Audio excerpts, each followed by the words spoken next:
face challenges, crucibles in life that make us or break us, and our health is often the biggest crucible we will face. This podcast is designed to help you achieve your health goals through simple, strategic, and proven methods. In every episode, we'll learn about how to overcome your health crucibles and live your best life. Hello, everybody. I'm Mary Lee Aitenhan coming to you live from the Diva Den Studios in Brentwood, Tennessee for my podcast, Crucible.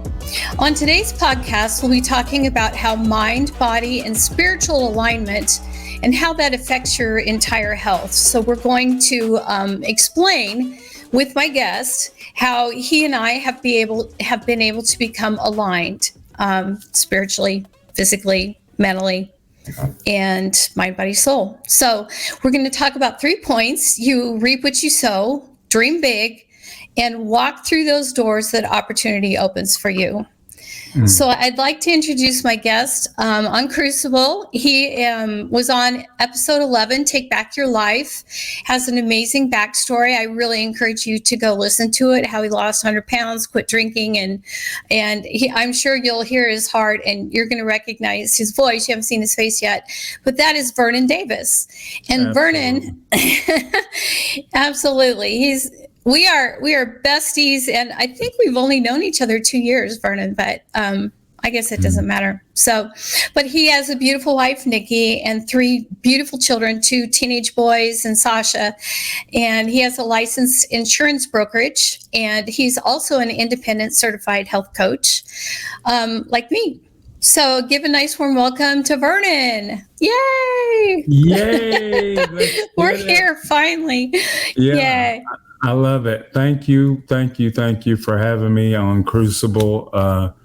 I remember you telling me, in Cancun, when you was thinking about doing it, and here it is, and manifested in the real time. And I'm really just blessed to be connected to you, and you and Kevin. As soon as I started health coaching, I attached to you guys immediately. Your energy, your zest for life is beyond attractive. So thank you. Yeah. You're gonna make me cry before we even get started. Thank you. That's super sweet. Vernon and I, we truly are one spirit as far as our beliefs and everything. And we have the same birthday as well. So we're birthday twins. But we've been talking a lot about how you need to be aligned, with your mind, body, and spirit. And if you ignore one of these things, you do get out of alignment. You can lose the weight, but if you don't change your habits, then you're going to gain all the weight back. So if you don't change your mindset, to change your habits, then you gain the weight back. And also, if God is convicting you that you need to change whatever, I had that conviction in January. I'll tell my own story briefly, but I was just convicted I need to go to therapy, and I needed to deal with my eating disordered mindset, basically. And so I've been in therapy, and it's been extremely beneficial and helpful and difficult all at the same time. So if you're not in alignment with what God convicts you of, then you just can't have that 100% peace. God is love, and God's not going to judge us or make our lives miserable if we're not doing every single thing. We stray off that path often, but I want to be in God's will for my own life. So my first point was, you reap what you sow, and some people call it karma or fate. And for me in my teaching career, I was always trying to sow seeds of kindness and of generosity, even though we didn't have the money to be spending. But I would always check on kids' their lunch accounts to make sure that they had food and they could eat and get breakfast and lunch. Some of them, that was their only meals they had. And I would also scholarship costumes to them. And we always went on a trip as well as an incentive, to, buckle down, work hard, let's meet our goals. And then we go to a competition trip, and I would always scholarship at least a student, probably more, But I never told them. I just said, hey, we've got some money that's become available and you can go. And, but it was just my secret way of being able to bless them. The same thing with their lunch accounts. They just stayed, they maybe didn't have money for months in there, but I made sure that they had, food and stuff. So, those benefits have come back to Kevin and I probably 100-fold, because we've gone from bankruptcy to the point where we have no debt. So, and Vernon, I know you need to share about how you've just gotten your whole body in alignment, as well as your mind and your intentionality. I don't want to take away your spotlight, but your body is a temple. Absolutely. I'm a really just come very as organic as I can. So sitting there, being very present with what you were saying, Mary Lee. So many times we underestimate the word alignment, and we get focused on one area of our life, like we get focused on our body, and we leave out our spirit. We leave out our mental to that. Yeah. And I kind of correlate it or equate it to how we look at a car sometimes. I remember being that's perfect. Early on in getting a car. My granddad would tell me to make sure I got the oil change, make sure I took care of getting in alignment, getting the wheels and everything balanced. But being so young, all I focused on and what I knew to make the car go was fuel. So all I would do was put gas in it. Well, that caught up to it. Sure. To that situation. All of us. And blown engine, right? Because I didn't get the oil change. And I was sitting here doing a lot of things as far as putting fuel in it, moving it from place to place, but not maintaining the car as a whole. And the same thing happens with us as humans. We get focused on one area and we're not actually aligning the things that we need to align. And at some point, something's got to give. And I'll just say, when I started health coaching, I always go back to that moment, because what it required out of me, out of dispersing so much energy, I got very intentional on the program with learning how to fuel my body like a car. Yeah. I got very, very intentional with that. And that intention spilled over into every crevice of my life, because I was so aware of what happened with my health by my own power, that I was able to apply that in my family relationships, in my friend relationships, in my community relationships. And so when I started giving out that energy, that required of me something that I had wanted for so long. I wanted to connect to impact, and I wanted to inspire people just to be better, just to believe in themselves. But I didn't believe it in myself before I started getting healthy. So when I started coaching and giving out so much of my energy, it was a spiritual requirement that I had to go to the well, and I had to go to the well. And what that means is I had to start getting intentional with my relationship with God. And before this, Mary Lee, I prayed and prayed and prayed for discernment. I could never get it because I was never in alignment. I was never giving him the thing that he wanted of me to get that discernment. Yeah. So before this, the Bible and the Word looked like jumbled up letters to me. It looked, and it never fused over into me until I surrendered. And once I surrendered, and I made that relationship intentional,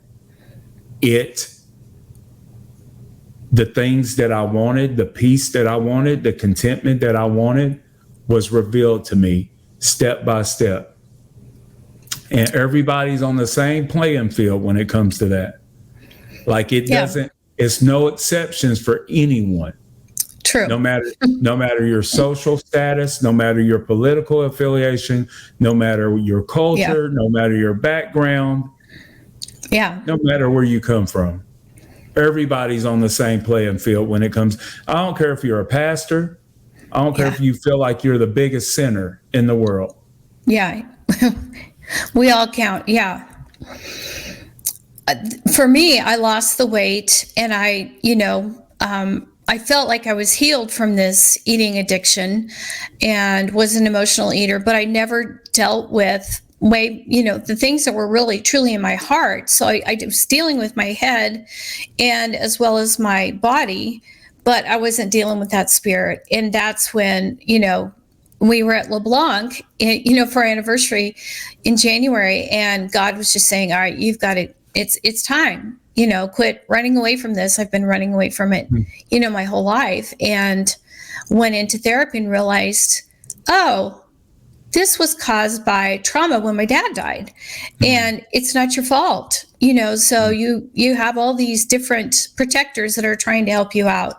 And I'm not going to get into that because it's a whole nother thing. But I just realized that even though my spirit was willing and, my heart was just like you, I just finally, it's like, all right, I'm going to look at all the ugly stuff that's in, my closet and all those skeletons. And I've been digging them out, and it's been hurtful and it's been hard for me to believe myself, but it's been extremely healing. So absolutely. I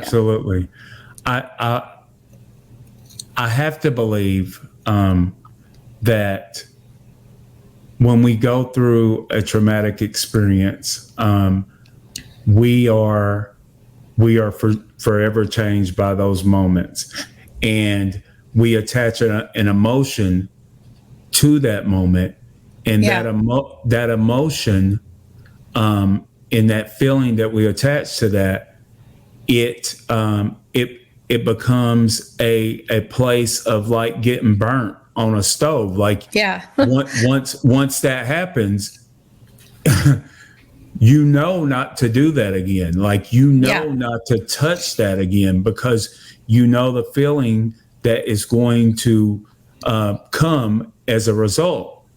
And so where we get to in life is we try to avoid ever experiencing that kind of pain again. And so we set up these walls, and these walls are what keep us from connecting to an understanding, to getting past that moment. Yeah. From getting past those experiences, and where we are afraid of being transparent, afraid of getting very vulnerable with our feelings and revealing those things, we're not able to really heal from those moments. And it requires a intentional effort to deal with that. It requires a special energy to say that I'm going to take a look at this moment, this period, this traumatic instance that happened in my life, and I'm going to dissect it for what it is.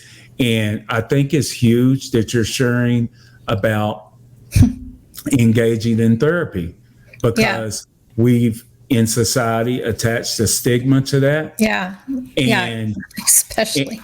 And when we really get to the core of things, like we all need therapy, we all need a coach, we all need a community. True. Because all of those three entities are relational. And at the core of who we are, we need relationships. And it's somebody who can not qualify your feelings, but it's somebody that you can reach out to, and somebody who can let you know that you're not alone, that you matter, and that there are safe spaces for you to connect to for no other reason. Yeah, exactly. And for me, it was more than just praying about it and being aligned spiritually, in the sense that, I'm seeking God, I'm seeking, wisdom. I just needed a third party. My husband knows my story, my family knows my story, and they're always there to encourage me. But I needed that third party that didn't know me, that knew everything there was about, basically psychology, study of the brain, etc. And this guy's, and he's a spiritual, he's kind of like my spiritual leader too. So a spiritual guide. And so that's been like a double blessing. So, absolutely.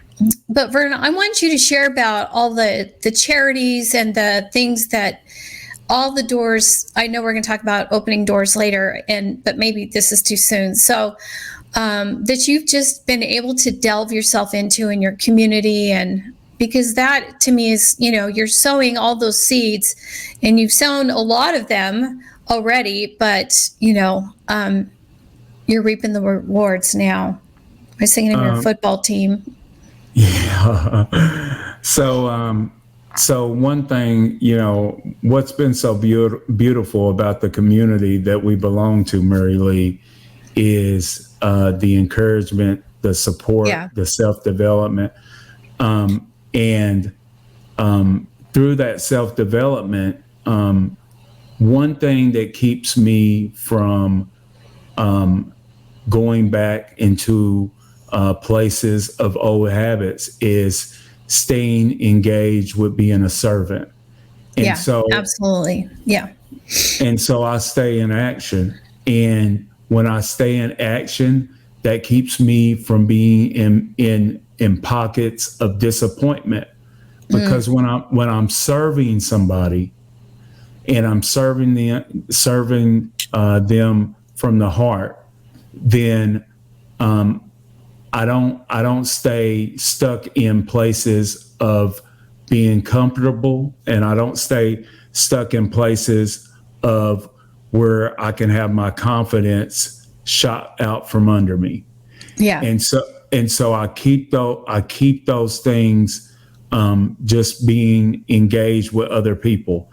And I've never met anybody to date.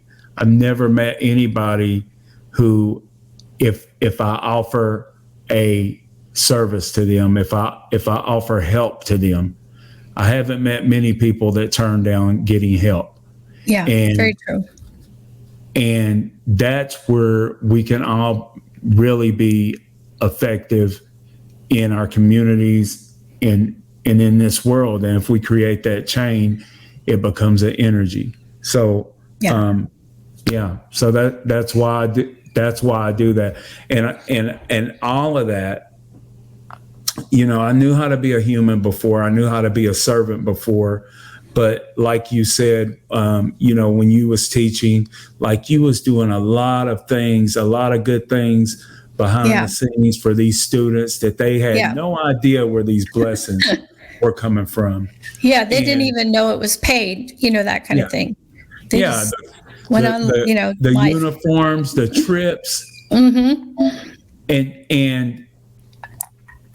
the difference now of course, and what I see, especially with you and Kevin, is even with being giving and even with being servants, we can make those actions more intentional and make those actions go directly where we want them to go to really be efficient about what we're doing. And in turn, you're going to get blessed from it. Like that's not what you're expecting from it. You're grateful just to be able to serve, but those things where you fate, and what did you say? Karma. Yeah. It's going to come back to you. In some both form. Good and bad. Yeah. So, you create the energy that you want to come back to you. You create it. And the more intentional you get with that, the more intentional it's going to come back to you. And we don't realize sometimes the power that we possess by the way we think, by the energy, by the people that the energy that you put out is what you're attracting. You're either attracting somebody who wants to aspire to the type of life and peace that you're living, or you're either attracting somebody who is somebody who has negative energy, somebody who has a dark disposition about life, and you create that. It's no different than what you do on social media. I see so many people on social media say, I'm taking a break from social media. I'm taking a break from Facebook, Instagram. All I have is people on here that complain and do my social media don't look like that. No. My energy, the people that I'm connected to don't look like that. And I'm not saying there's not going to be some hard days. I'm not saying there's not going to be some moments where you dip down in the gutter, but you don't sit there like Megan Valentine says, you don't sit there and paint that gutter. You don't sit there in those moments and get comfortable in despair. Yeah. So true. And I guess coming from a farm background, I think of a pig, wallowing in mud.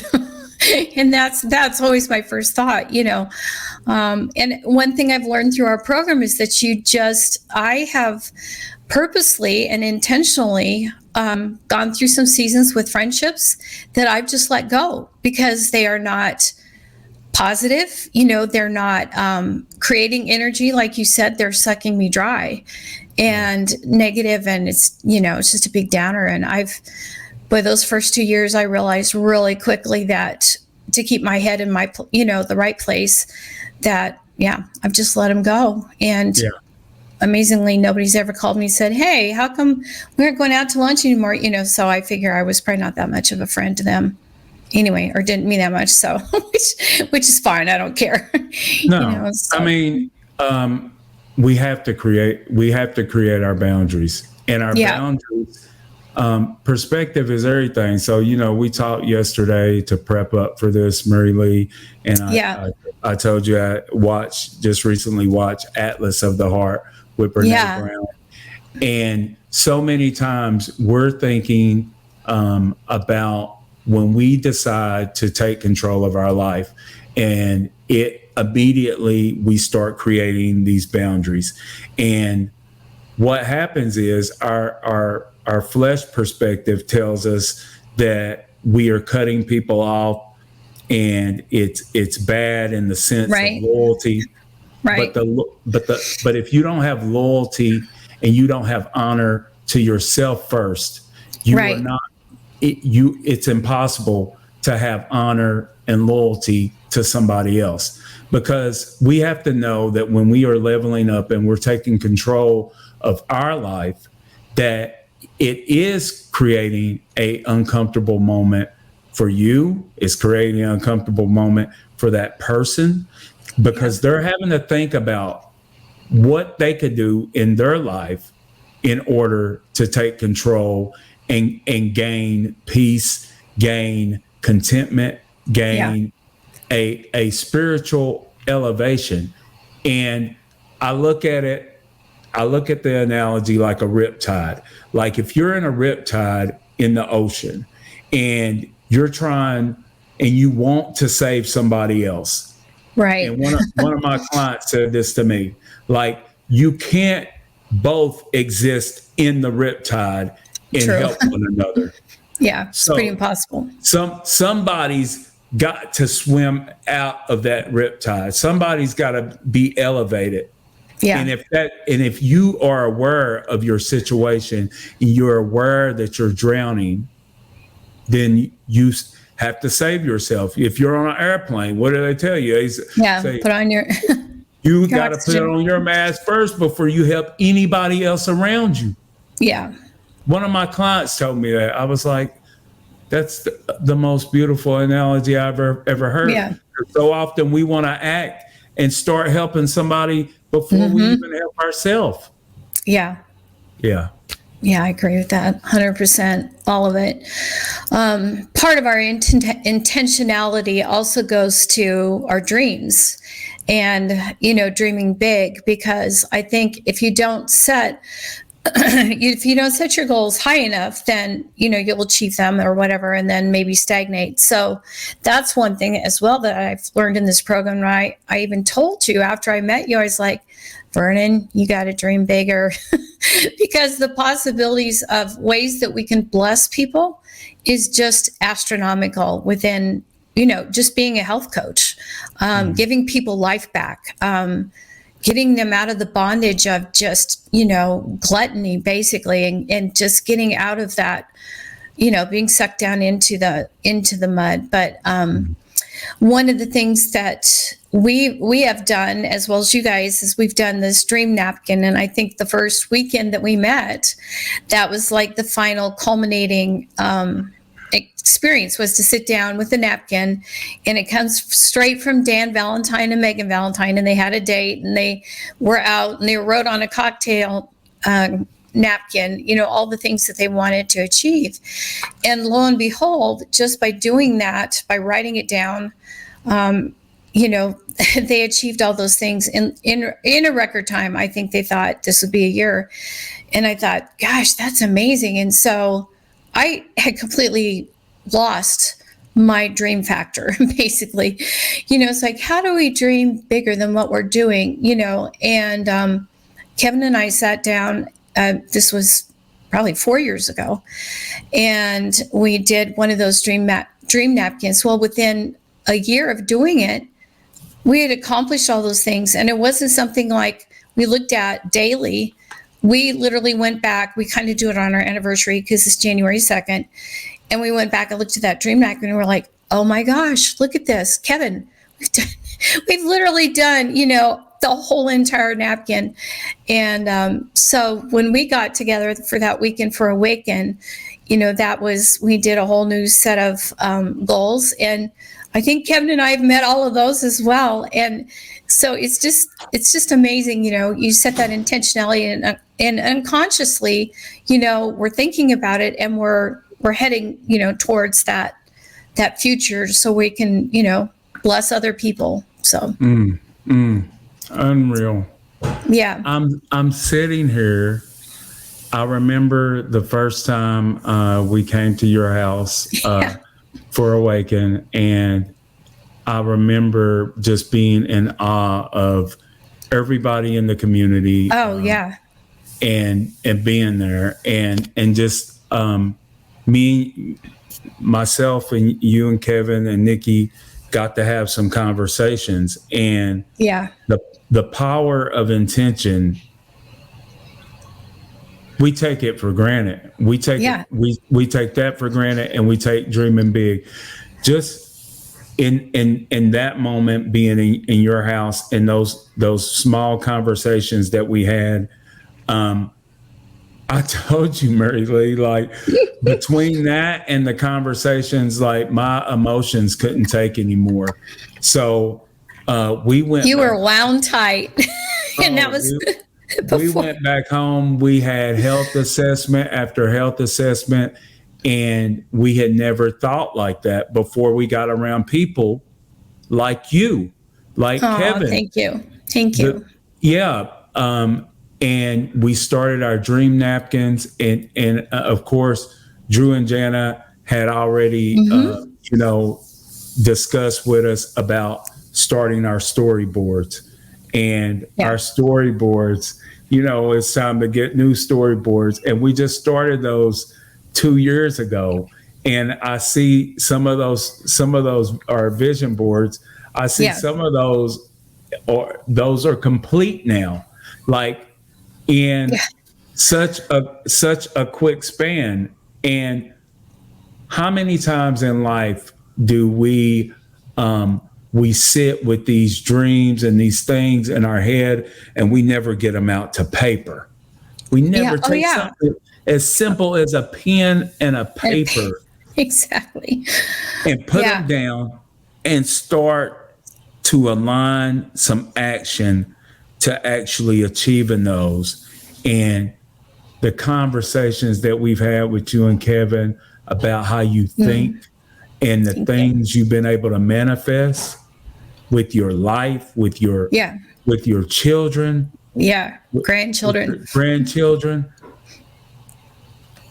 Had I not said yes to this program, and I almost didn't.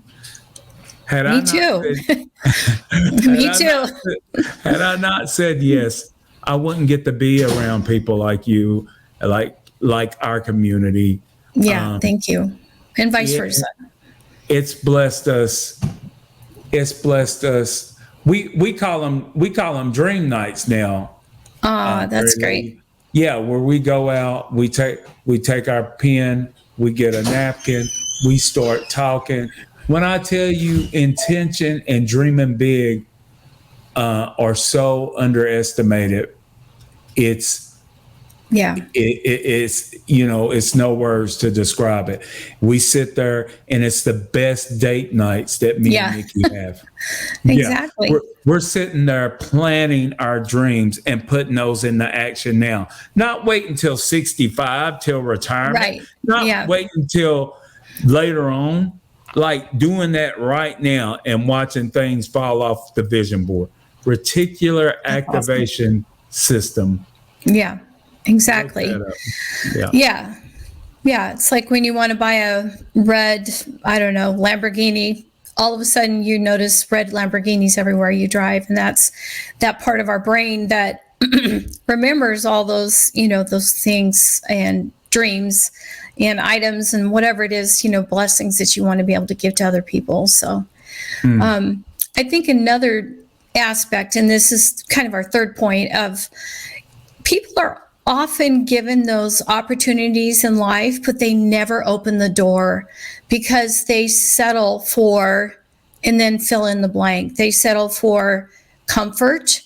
They settle for, okay, this is a financially stable job, they settle for whatever, and I think that's one of the things that Kevin and I have tried to always do. He's been promoted to 6 different companies. I followed his career. We've moved 11 or 12 times, and we've moved to, I was in 6 different school districts, amazingly, throughout all those moves, but I was always able to get a job. And I walked through the door very, I always viewed it as, okay, if I get the job, then this is God's will for me. Then this is where I need to be. And if I don't get the job, then I haven't found the right place. And inevitably, I'd be drawn to whatever, I'd look up what the school believed, what were their core beliefs as teachers. And then that would, that always bleeds back through to what people believe, I believe spiritually.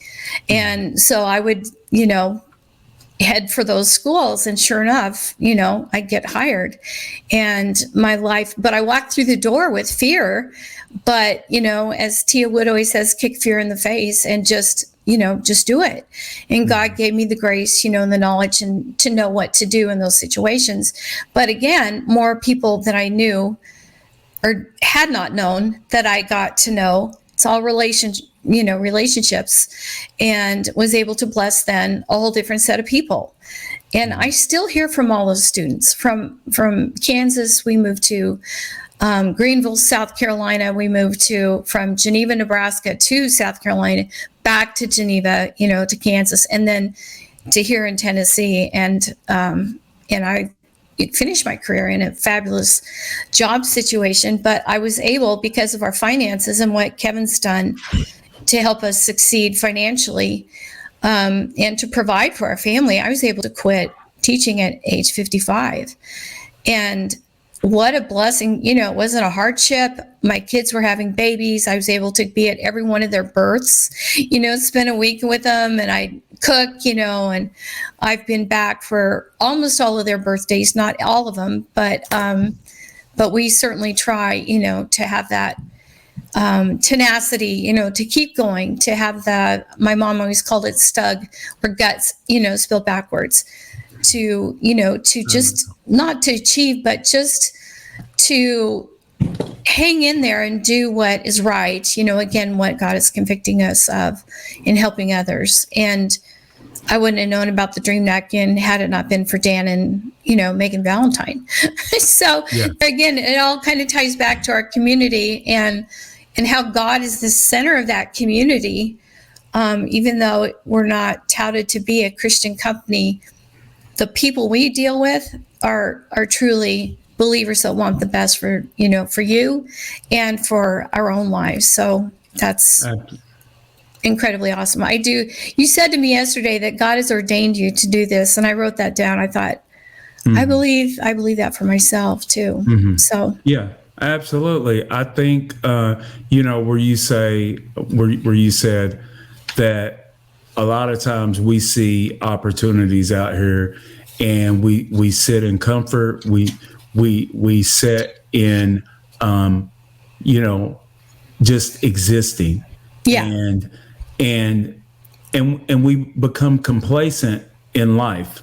Yeah. And we have opportunity after opportunity.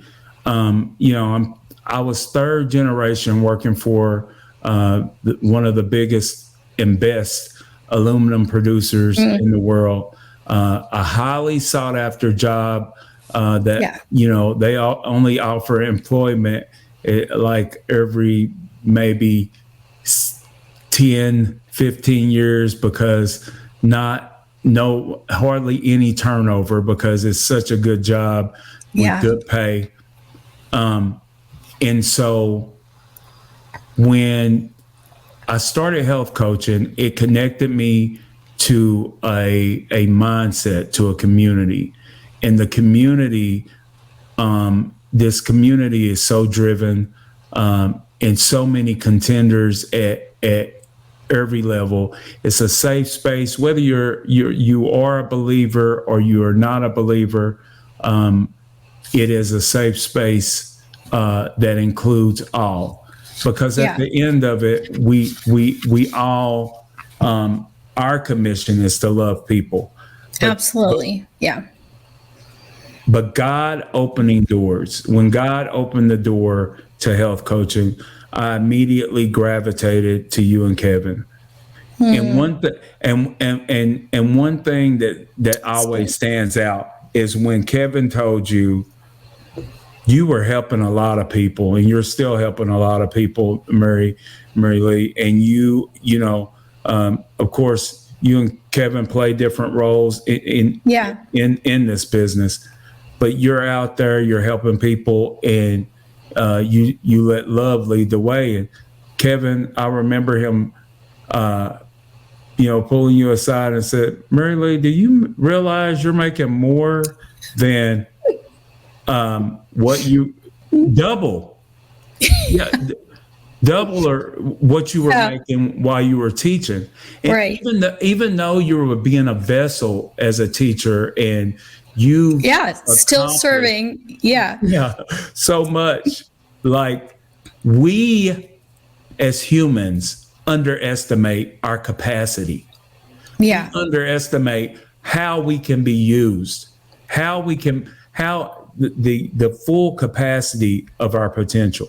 So when he pulled you aside and he told you that, it almost made me mad at first, because I was thinking, oh my gosh, I spent so many hours at school, and got maybe 4 weeks off here in Tennessee, and had camps and recruiting camps and planned a camp for my own students, to learn all their stuff for the year. I was just like, I was flabbergasted, because I thought, I killed myself doing that job, and I thought, this is fun. This is, easy peasy compared to, what I was doing. And that was a huge eye-opening moment for both of us. And I think I was 6 months into coaching. Yeah. So when I heard that, and I know you guys, I know that money is not a driver for you.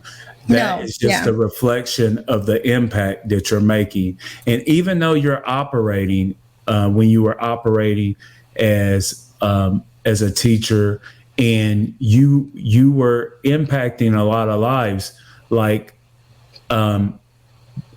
think, of course, when we say this is easy, it's hard work to it. It's a hard work element to it. Mm-hmm. But the amount of energy that you get back from what you're doing, because you're maximizing your capabilities, you're maximizing your potential and into your purpose. Your purpose is being able to fully be utilized. Whereas before, as a teacher, you're maybe not able to fully utilize your purpose. And now you're creating impact on top of impact, helping other people build their businesses, helping people discover optimal health, helping people to just awaken to being, having a mindset of abundance. So, unreal. Well, you too. I mean, I can go on and on, because I'm inspired every day by what you either text me or or what we're talking about, or just seeing your posts. It's like, oh, Vernon, that was gold. That was amazing. And I always try to comment back and encourage you as well, because you're such a huge encourager to me, as well as to Kevin, and Nikki as well. So it's kind of like, that love goes, both ways, and admiration. So I just really appreciate you being on today on Crucible. And I hope that we just inspired some people to, you can break those glass ceilings, and, you can achieve whatever it is that you set your mind to, achieve.